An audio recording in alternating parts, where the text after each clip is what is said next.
I think that the institutional push into Bitcoin will be quite significant to the price. It is the eve before the spot Bitcoin ETFs get approved. BlackRock, ARK Invest, 21 Shares, Bitwise, VanEck, WisdomTree, Invesco, Galaxy, Fidelity, Valkyrie, Global X, Hashdex, Franklin Templeton, 11 plus spot Bitcoin ETFs all will be approved by January 10th. Why January 10th? Because that is the final deadline for ARK Invest and 21 Shares. I actually think the most likely date for all of these spot ETFs to get approval is January 8th. That's the Monday before the final deadline, the 10th. I think there's a lot of reason to think that this is the most likely 2024 date to see these ETFs get approved. Mark your calendars for January 8th. So how significant is all of this for Bitcoin's price appreciation?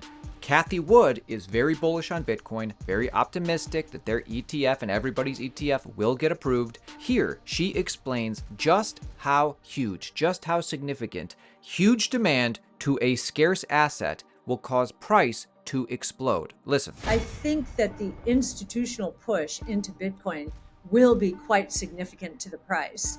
In fact, in our price expectations going forward, the biggest contributor is institutions. As they move, they don't have to move very much in. They can move, there are trillions of dollars in assets to be allocated. If they just move in 0.1%, forget about 1%, but even 0.1 or 0.2%, that will move the needle, especially as we know, the number of Bitcoin outstanding right now is about 19.5 million. And the furthest that number is going to go is 21 million. So the scarcity value as institutions move in will begin to move the price, we believe. So how scarce is Bitcoin really? How scarce is Bitcoin? Have you ever thought about this? So the total Bitcoin in the world divided by the total population of the world is 0.0024. 19.5 million Bitcoins, 8 billion people. Given that a Bitcoin currently costs about $43,000, there are only enough Bitcoins for every person to have about $100 worth. If the Bitcoins were distributed actually using the global distribution of wealth, so how much wealth you have versus everybody else's wealth equals how much Bitcoins you get, 99.9% of people would have about $20, would get about $20 worth of Bitcoin. And the people in the top 0.001%, the top most upper echelon of people, would only have 0.73 Bitcoin each. There's not even enough for them to accumulate one Bitcoin. This reminds me of that famous Satoshi Nakamoto quote, "It might make sense just to get some in case it catches on. If enough people think the same way, that becomes a self-fulfilling prophecy." So if you, like me, understand all of this, if you take all of this supply versus demand discussion to be true, let's talk numbers. How high can we reasonably expect Bitcoin to run after an ETF approval? Price prediction. Perry-Ann Boring of the Chamber of Digital Commerce fighting for positive regulation in the US explains how high Bitcoin's going to go. Just that marginal demand that is out there, do you have any numbers or figures in terms of just the people who haven't been able to get exposure to this asset class that may soon want to? Yeah, we use valuation models to try to understand what is the value of Bitcoin today. We all know what the price is. It's what it's trading for on exchanges, which operate 24/7. But the real question that we need to understand, investors need to understand, is what is the value? We use 4 different valuation models. Today, it has the price of Bitcoin currently valued between $100,000 and $210,000 per Bitcoin. We also apply an S-curve analysis to look at the long-term adoption of Bitcoin. Currently, about 40% of US households have already allocated and own some form of cryptocurrency today. We are on track for 90% adoption by 2029. Once we hit that 90% adoption, prices could go as high as $1 million a coin, because again, Bitcoin has that limited supply, which is a key feature of this technology. These spot ETFs will create huge buy-side demand. This is true. We have never seen the size of TradFi demand like we will see with these ETFs. They will be the biggest buyers. But I'm actually even more excited about what this means for crypto adoption at large. Chainlink founder Sergey Nazarov explains this. Pay attention to the concepts he articulates at the end. This is what happens next. I think based on the size of the folks looking to make these ETFs and their user base, I think it could be quite significant for our industry as a whole.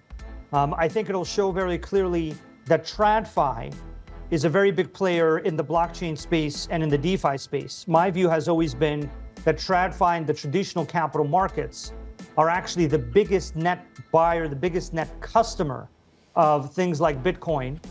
That will begin to take shape more and more through things like the Bitcoin ETF.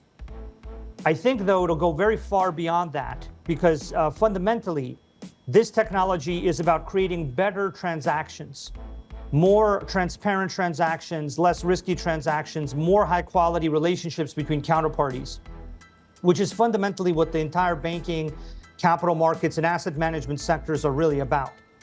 And so I think the Bitcoin ETF is an efficient initial step where the bigger players in the capital markets allow folks to access cryptocurrencies.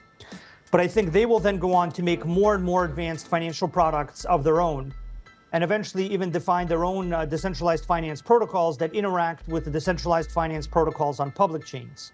And This is where our infrastructure comes in to create that connectivity and interaction, both among Web3 protocols, among capital markets protocols, and very importantly, between Web3 and capital markets. Now is the time to get bullish. With all spot ETFs continuing to have conversations with the SEC, continuing to make moves and refile, with this metric flashing by for the first time in Bitcoin's history ever, check out this video if you haven't already. #1 secret Bitcoin price chart nobody's talking about. Seriously, this has never happened with Bitcoin before. Check out this video if you haven't yet. With the grayscale discount or premium going from negative 43% when BlackRock filed for the spot Bitcoin ETF in mid-June to now less than 6%. GBTC, the Grayscale Investment Trust, which prior to these ETFs has been how traditional TradFi has got exposure to Bitcoin thus far. It's been at a discount for so long.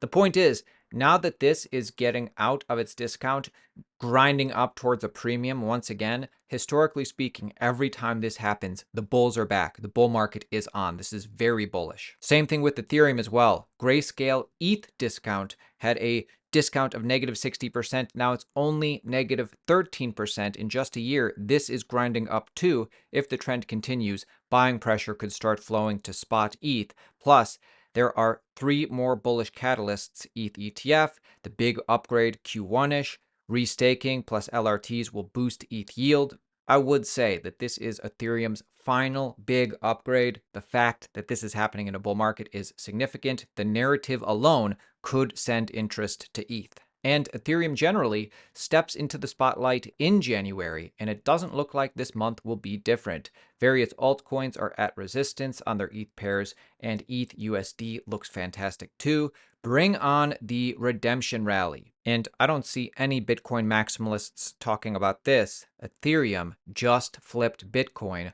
for long-term, as in 1 year plus holder percentage. Very bullish for both coins. Post this video on social media. Send this video to a friend who needs to learn about Bitcoin and Ethereum. Guys, we post 1 video every day, keeping you informed, giving you an edge in the cryptocurrency space. If you're interested in making money in cryptocurrency, subscribe to the channel. See you tomorrow.